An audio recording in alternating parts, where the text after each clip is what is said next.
आज एक बार फिर हमारे साथ हैं ओपन डोर वीकली न्यूज़पेपर के संपादक और वरिष्ठ पत्रकार, वरिष्ठ सामाजिक कार्यकर्ता अमन त्यागी जी।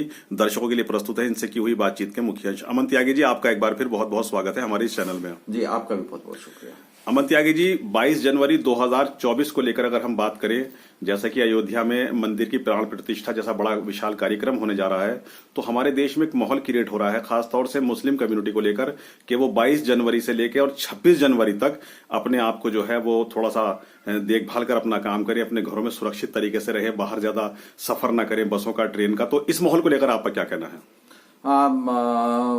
बब्बन जी, बहुत अच्छा सवाल आपने उठाया है। मैं तो यही कहूंगा कि कहीं भी खराब माहौल नहीं होना चाहिए, कभी भी नहीं होना चाहिए। 22 को नहीं, कभी भी नहीं होना चाहिए।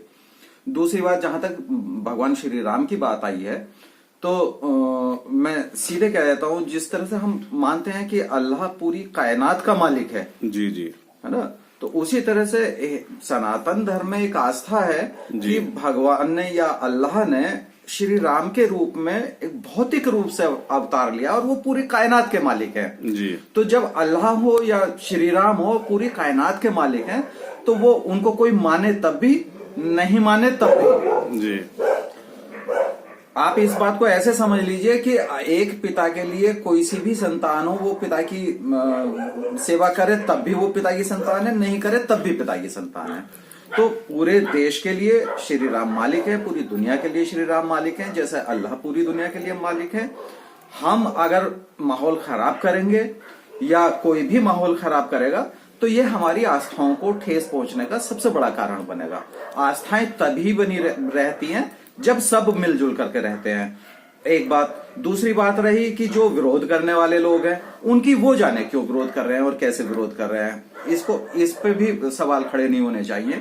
नहीं, हम एक अमन त्यागी जी एक बात करते हैं, मान लीजिए अगर हम सुरक्षा की बात करते हैं, जैसे आम आदमी की सुरक्षा की बात होती है, तो हमारे पास इतनी बड़ी संख्या में पुलिस भी है, फोर्सेज हैं, तमाम हमारे पास जो है सुरक्षा एजेंसियां हैं, हमारी जो है LIU भी है, जो हमारी पल पल की जानकारी प्रदेश और केंद्र सरकार को दे रही है। तो उस संबंधित आपका क्या कहना है? इस संबंध में मैं इतना ही कहूंगा, चाहे उसमें हिंदू हो या मुसलमान हो, कोई भी उकसावे की या कोई भी एक दूसरे को नीचा दिखाने की गतिविधियों में शामिल ना हो। मैं एक बात बड़े साफ तौर पे कहना चाहता हूं कि 22 तारीख को मैं अपने सारे मुसलमान मित्रों से मिलूंगा, जितनों से मिल सकता हूं, समय रहता है, और सारे मुसलमान मित्रों से मैं आग्रह करूंगा कि वो मुझसे भी उसी भाव के साथ मिलें जैसे हम रोजमर्रा की जिंदगी में मिलते हैं। आपने एक बहुत ही अच्छी बात कही है कि आप 22 जनवरी को जो आपके मुस्लिम वर्ग के मित्र हैं, मिलने वाले हैं, उनसे आप बराबर उनके संपर्क में रहेंगे। तो हम ये भी देखते हैं, जो हमारा आम जीवन है उसमें हमारे चाहे वो त्योहार हों या चाहे हमारे शादी ब्याह हो, कार्यक्रम, हम बराबर एक दूसरे के साथ शरीक होते हैं। तो क्या कहेंगे इस पर आप? मैं सीधी सी बात ये कह रहा हूं बब्बन भाई, और पूरे दावे के साथ कह रहा हूं, पूरे देश में कहीं भी कोई माहौल खराब नहीं है। मुसलमान जो अयोध्या में रहते हैं या साफ गोई रखते हैं, वो सारे के सारे लोग सहयोग कर रहे हैं। सारे हिंदू मस्जिद बनने में भी सहयोग करेंगे, मुसलमान भी मंदिर बनने में सहयोग कर रहे हैं।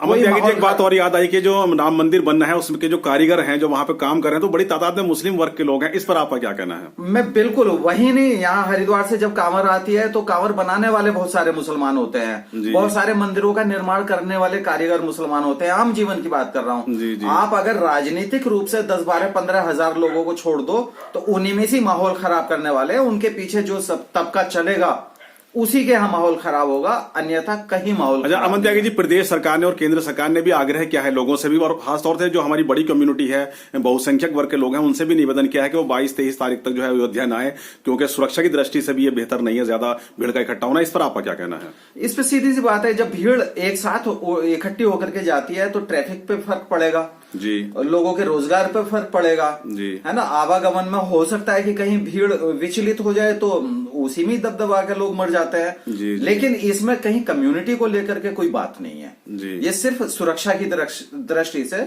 और उस सुरक्षा की दृष्टि में भारत का प्रत्येक नागरिक है। जी जी, ऐसा नहीं है कि उसमें हिंदू है या मुसलमान है। जी जी। तो इसको हमें बिल्कुल इस तरह से लेना ही नहीं चाहिए कि ये एंटी मुस्लिम हो रहा है या एंटी हिंदू हो रहा है। हम भाईचारे की मिसाल हमें पेश करनी है। और दूसरी बात, बब्बन जी ये कहना चाहूंगा जी। कि परीक्षा कब होती है? जब पूरी पढ़ाई कर लेता है व्यक्ति, जी जी है ना, 1 महीने में या 15 दिन में परीक्षाएं निबट जाती है। जी, तो जी। ये हमारे समाज की, भारतीय संस्कृति की परीक्षा की घड़ी है। हमें एक होके दिखाना है, एकजुट रह के दिखाना है, एक दूसरे से मिलके दिखाना है और एक दूसरे को सहयोग करके दिखाना है। राजनीतिक दल कोई सा भी हो, मैं किसी का नाम नहीं ले रहा हूं, कोई भी राजनीतिक दल हमें कितना बांटने की कोशिश कर रहा है, हमें उन्हें दिखा देना है कि हम बंट नहीं सकते हैं। जी एक दिन के लिए या एक समय के जी, लिए जी। या एक ही स्पोर्ट के लिए हम बंट नहीं सकते हैं। जी जी, आपने बहुत ही अच्छी बातें कही हैं आज के इस इंटरव्यू में और बहुत ही अच्छा संदेश है आपका। अमन त्यागी जी, आपका बहुत बहुत धन्यवाद, बहुत बहुत आभार। जी धन्यवाद।